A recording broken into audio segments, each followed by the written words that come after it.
Hello, मैं सौरभ लोधी। इस video को देखने सुनने वालों को प्रणाम, सत श्री अकाल, नमस्ते और जय श्री राम। इस वीडियो में बात करेंगे ढोंग देश ने सत्ता में रहकर क्या किया। इतिहास को राजनीतिक दृष्टिकोण से लिखा है ताकि उसे खुद को फायदा हो।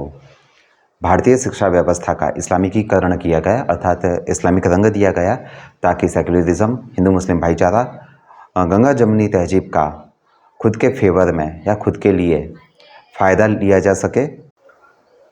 मुस्लिमों को अपने वोट बैंक में तब्दील करने के लिए भारतीय कानून, न्याय व्यवस्था, संविधान, लोकतंत्र और आर्थिक संसाधनों का इस्तेमाल किया गया। अंग्रेजों के द्वारा बनाई गई पार्टी को भारत के स्वतंत्रता संग्राम में और भारत के लिए जरूरी बताने के लिए राजनीतिक तौर पर लेख और इतिहास लिखवाए गए और खुद की असलियत छुपाने की साजिशों को अंजाम दिया गया।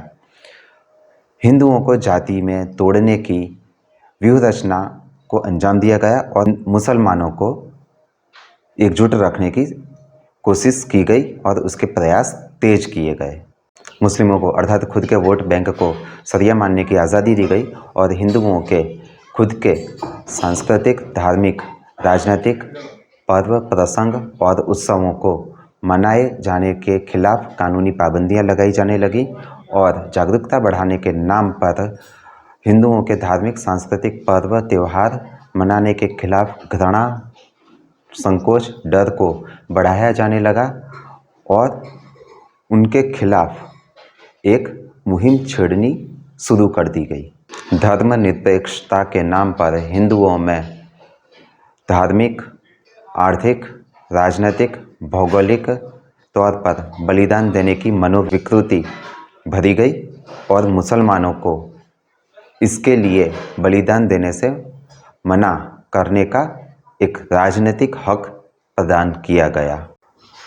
जनसंख्या नियंत्रण के लिए हिंदुओं के खिलाफ कानूनी धमकी, डर और लालच का इस्तेमाल किया गया और जनसंख्या नियंत्रण की स्वीकृति हिंदुओं से कराई गई। और जबकि अपने वोट बैंक अर्थात मुस्लिमों को जनसंख्या नियंत्रण ना मानने के लिए शरिया का विकल्प दिया गया। खुद से सवाल पूछे जाने को लोकतंत्र को खतरे में बताया जाने लगा और जो भी व्यक्ति, दल या संस्था ढोंगरेज से सवाल पूछती है तो उनके खिलाफ राजनीतिक, कानूनी और आपराधिक तंत्र का इस्तेमाल किया जाने लगा। भारत के भौगोलिक, राजनीतिक, आर्थिक, वैचारिक, सांस्कृतिक शत्रुओं को लोकतांत्रिक व्यवस्था का अच्छा हिस्सेदार बताया जाने लगा।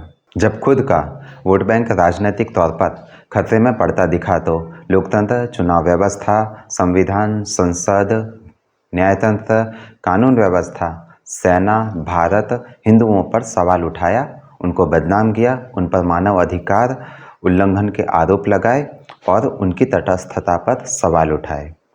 अवैध रोहिंग्या बांग्लादेशी घुसपैठियों की ढाल खुद बन गई और मूल हिंदुओं को घुसपैठिया बताया जाने लगा और घुसपैठियों को अपना मतदाता बनाया।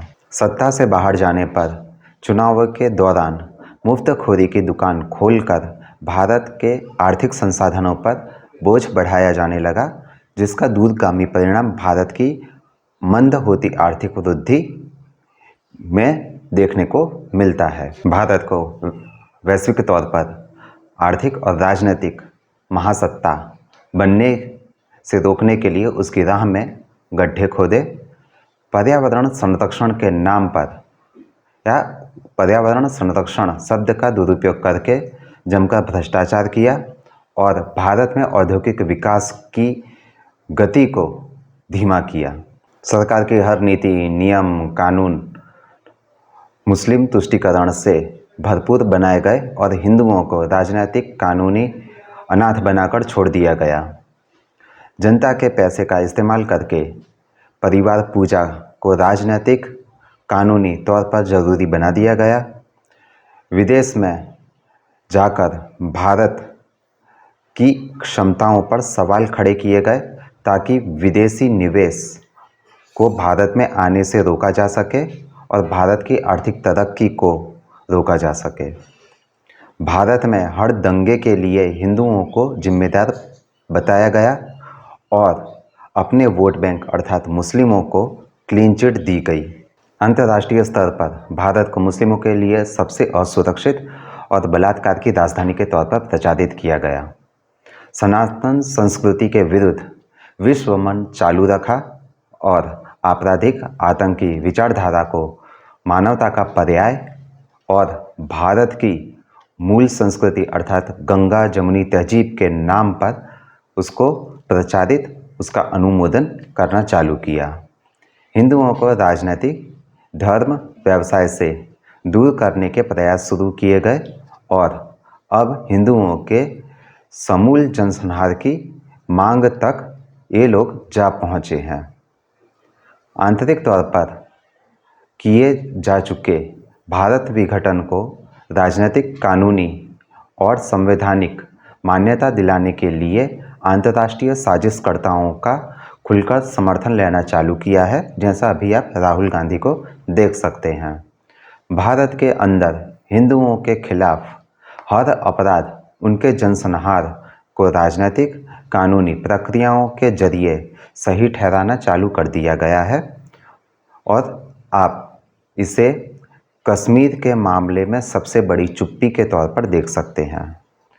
अंतर्राष्ट्रीय स्तर पर डिसमेंटलिंग हिंदुत्व का समर्थन करके कांग्रेस ने बता दिया है कि वो विश्व का सबसे खतरनाक आतंकी संगठन है, जो भारत के अंदर चुनाव भी लड़ता है, सरकार भी बनाता है और साथ में इसने इस्लामिक आतंकी संगठनों को चुनौती दे दी है, जो अभी तक गजवाए हिंद का सपना देख रहे हैं और इन लोगों ने कश्मीर में हिंदुओं के जनसंहार और पलायन को एक साकार स्वरूप दिया है। परंतु कांग्रेस ऐसा कह रही है कि हम बिना गोली चलाए और अपनी छवि बिगाड़े बिना हिंदुओं का जनसंहार भारत में से कर सकते हैं। कांग्रेस वो पार्टी है जो नियमित तौर पर हिंदुओं का जनसंहार या हिंदुओं के विस्थापन को अंजाम देती है और या उनके जनसंहार और विस्थापन पर चुप रहती है जब वो सरकार में नहीं होती है।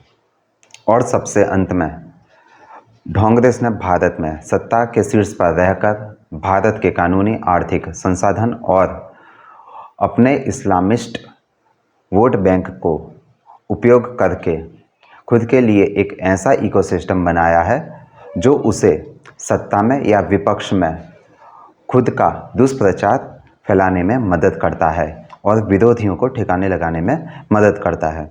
इसलिए इन सारी चीज़ों का एक ही निचोड़ है कि हिंदुओं को यदि अपनी सामाजिक, राजनीतिक, आर्थिक, सांस्कृतिक और पारिवारिक विरासत बचानी है या सनातनी विरासत बचानी है तो कांग्रेस को कभी भी वोट ना दें। यदि आपने कांग्रेस को वोट दिया तो आप उस जगह से अपना बोरिया बिस्तर बांधने की तैयारी कर लीजिए या अपने परिवार का इस्लामिक उत्पीड़न सहन करने के लिए आप तैयार रहिए।